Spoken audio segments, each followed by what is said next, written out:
رمضان کی اہمیت۔ حضرت عبداللہ بن عباس رضی اللہ تعالیٰ عنہ سے روایت ہے کہ انہوں نے رسول اکرم صلی اللہ علیہ وسلم کو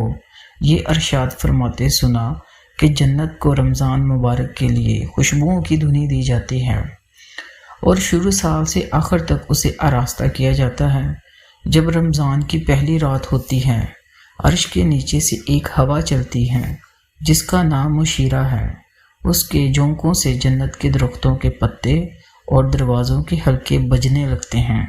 جنت کے دروازے حضور پاک صلی اللہ علیہ وسلم کی امت کے لیے کھول دیے جاتے ہیں اور جہنم کے دروازے بند کر دیے جاتے ہیں، اور جبرائیل علیہ السلام کو حکم ہوتا ہے کہ سرکش شیاطین کو قید کر کے گلے میں توق ڈال کر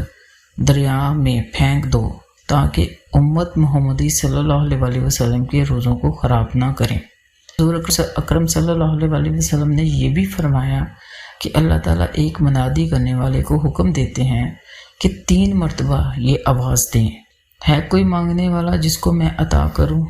ہے کوئی توبہ کرنے والا جس کی میں توبہ قبول کروں، ہے کوئی مغفرت چاہنے والا کہ میں اس کی مغفرت کروں۔ حضور اکرم صلی اللہ علیہ وسلم رمضان کی اہمیت واضح کرتے ہوئے فرماتے ہیں کہ اگر بندوں کو معلوم ہوتا کہ رمضان کیا ہے تو میری امت تمنا کرتی کہ کاش پورا سال رمضان ہی ہو۔